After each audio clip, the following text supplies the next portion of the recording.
today to a brand new customer.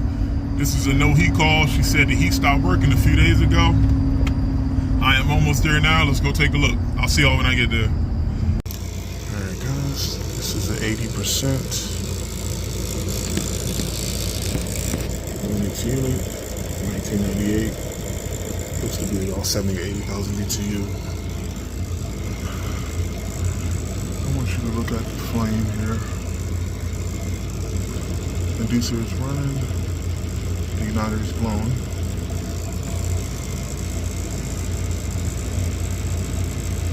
I just took the door off and put my door switch on there.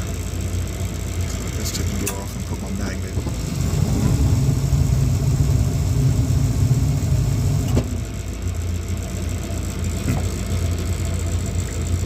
That's not good. Alright guys, let me take a look at something real quick. I'll be right back guys. I just took the wire off my flame sensor here. I want to see if I get the same sequence here. Alright.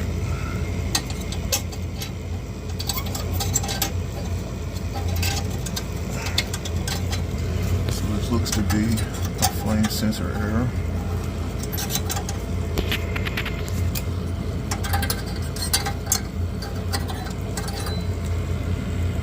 This doesn't look too bad.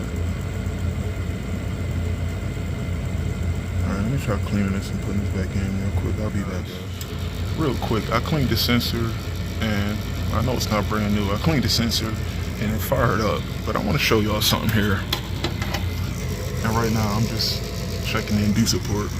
But look at this wire from the sensor that goes to the board. This spade connector was pretty loose.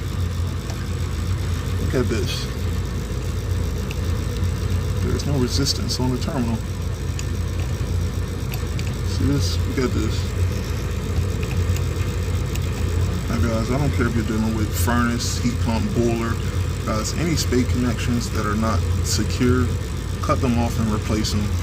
Now can you crimp this down a little bit? Yes, but once again, since we're dealing with a 30-plus-year-old furnace, I should have a smaller spade connection terminal, either in my tool bag or in the truck. I definitely recommend replacing the spade terminal. Let me see what I got guys, I'll be back. Guys, I'm back at the truck. With that being said, I want you guys to save this video here. Always have your assortment of spade connectors. What you see here, we have our insulated spade connectors, our uninsulated spade connectors, and what we need on this job are baby spade connectors here. Prime example, you guys will not typically see baby spade connectors for condensers and heat pumps, but you will see these a lot inside for air handlers and furnaces, particularly furnaces. I believe ICP, the common wire from the blower motor, they use these baby spade connectors for, I'm sorry, not the common, but the neutral wire. They use the neutral wire from the blower motor. They use smaller than normal spade connectors. Why they do that, I have no idea. Maybe this is another proprietary thing the manufacturer do, but I always keep smaller spade connectors just in case.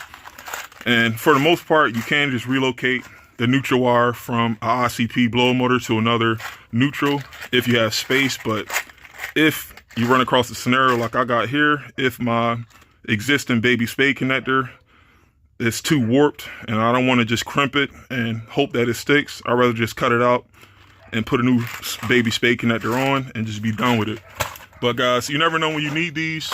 You don't always want to get into the habit of trying to force a bigger wire through a insulated spade connector. I've already been there and done that. That's why you want to keep the bigger uninsulated spade connectors. You can utilize a bigger wire. And of course, our typical go-tos are the insulated spade connectors. But guys, that's enough yapping in the trap. Let me get what I need and let's get back inside. I'll see you in a little bit. Guys, out with the old and with the new. And you see here, this is how spade connector should go. Even the slightest tug does not take this spade connector off the terminal. You see that? Whole board is shaking, but not a spade connector. Alright guys. Also, what we're gonna do, we're just gonna do a mini checkup here. I'm gonna unlock the igniter burners, they don't look old, but I'm still gonna wipe them down anyway. But alright guys, let me get to cleaning the burners and let me put the sensor back in. I'll be right back. Alright guys, everything's firing up.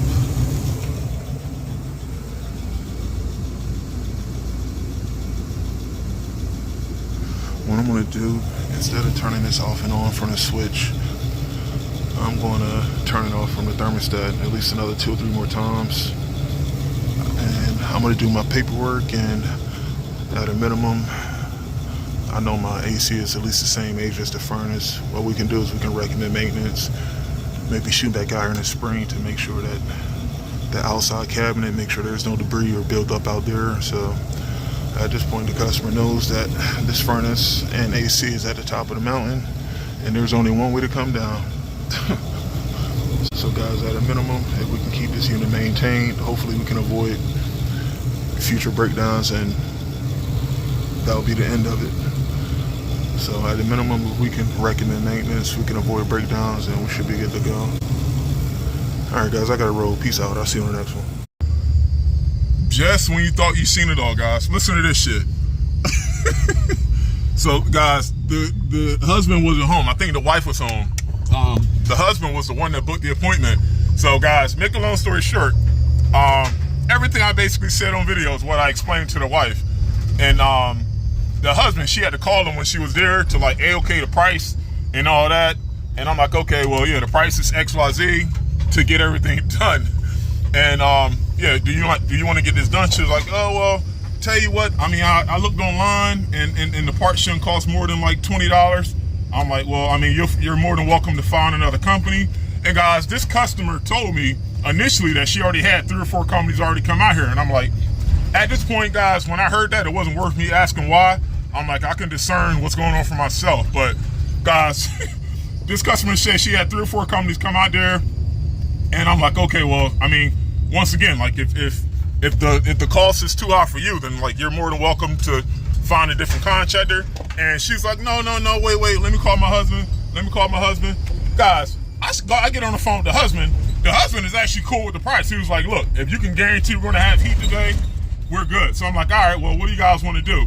Instantly, that's when they start arguing with each other, guys. And like, look, I'm not the one for domestic disputes, guys. I always keep the main thing. If I'm out there to fix the heat, I'm out there to fix the heat. I'm not out here to like pick sides. Like, fuck all that, guys. Like, I'm not I'm not with the bullshit right now in my life, guys. But like, make a long story short, the wife said, you know what? No, I'll find someone else to do it. So guys, pretty much what you seen was the recommended repair, and it worked. But like I said, the wife just didn't want to pay. So like, I mean, at this point, the husband, I think he was on a conference call. He couldn't stay on the phone for long. So guys, I undid that repair and I got up out of here. But guys, like, it is what it is. We all go through it. Like, there's very unstable, unpredictable people.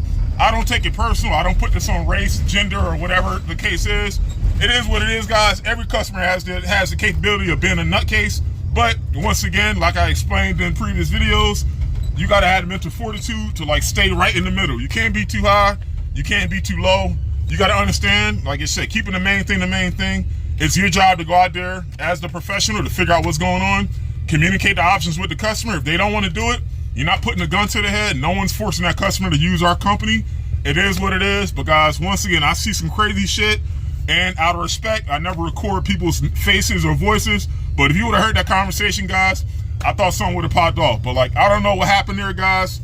It is what it is. But God bless that customer. But guys, luckily this wasn't like an electrical part where, you know how it works at the supply house. You buy something and you can't return it if it's electric. So guys, it is what it is. I hope that customer, like I said, knows what they're doing. Either they can fix it themselves or they can find another company to do it. But with that being said, guys, I got to roll to the next one. Peace out. I'll see you on the next one.